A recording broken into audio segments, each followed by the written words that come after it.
5 సంవత్సరాల క్రితం అర్ధాంతంగా స్తంభించిపోయినటువంటి పరిస్థితుల్లో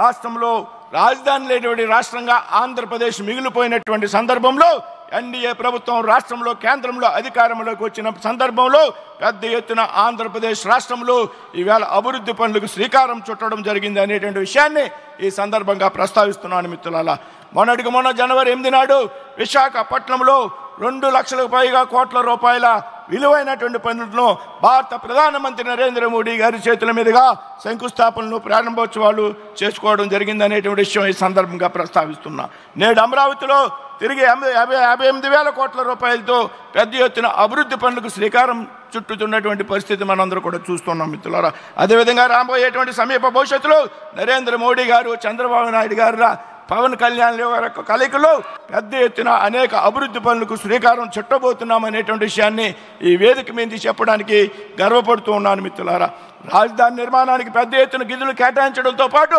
రాష్ట్రంలో రైల్వే రంగంలో 74,000 కోట్లు పెట్టుబడులు పెట్టి అమరావతిని దేశంలోని ప్రధాన నగరాలకు అనుసంధానం చేయడం కోసం దాదాపు 2,245 కోట్ల రూపాయలతో నూతన రైల్వే లైను నిర్మాణం, అదేవిధంగా విశాఖపట్నంలో రైల్వే జోను ఏర్పాటు ఇది నరేంద్ర మోడీ గారు, చంద్రబాబు నాయుడు గారి యొక్క సంకల్పం కారణంగా సాధ్యమైంది అనేటువంటి విషయాన్ని సందర్భంగా ప్రస్తావిస్తున్నాను మిత్రులారా.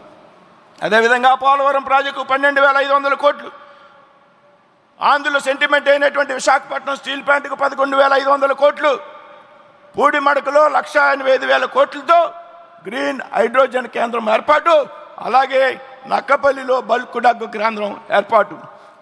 కృష్ణపట్నాన్ని 4,500 కోట్లతో పారిశ్రామిక నగరంగా తీర్చిదిద్దడంతో పాటు నేడు వారవకల్లును 2,800 కోట్లతో,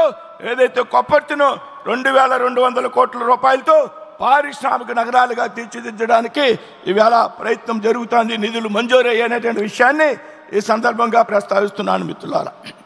అదేవిధంగా రామాయపట్నంలో 95,000 కోట్లతో బీపీసీఎల్ రిఫైనరీని ఏర్పాటు చేయడం, లక్షలాది మంది యువతకు ఉద్యోగావకాశాలను కల్పించే విధంగా, అదేవిధంగా రాష్ట్రంలో పెద్ద ఎత్తున జాతీయ రహదారుల అభివృద్ధికి 1,000 కోట్ల రూపాయలు మంజూరు చేసి, ఇందులో నేను గర్వంగా ఈ వయస్సుని చెప్తా ఉన్నా, నేను ప్రాతినిధ్యం వహిస్తున్నటువంటి నరసాపురం నియోజకవర్గంలో గత 20 సంవత్సరాలుగా పెండింగ్లో ఉన్నటువంటి భీమవరం బైపాస్ నిర్మాణానికి 2,400 కోట్లు నిధులు మంజూరు చేయడం, అదేవిధంగా సిఆర్ఎఫ్ పథకం కింద 200 కిలోమీటర్లకు రాష్ట్ర రహదారులను అభివృద్ధి చేయడానికి పెద్ద ఎత్తున నిధులు కేటాయింపు. ఇందులో భాగంగా నేను ప్రాతినిధ్యం వహిస్తున్నటువంటి నరసాపురం లోక్సభ నియోజకవర్గంలో లోసరి నుండి పెప్పర్ వరకు 100 కోట్ల రూపాయలు మంజూరు చేసినటువంటి విషయాన్ని ఈ సందర్భంగా ప్రస్తావిస్తున్నాను మిత్రులారా. ఏ విధంగా పెద్ద ఎత్తున అభివృద్ధి కార్యక్రమాలు ప్రారంభించడమే కాకుండా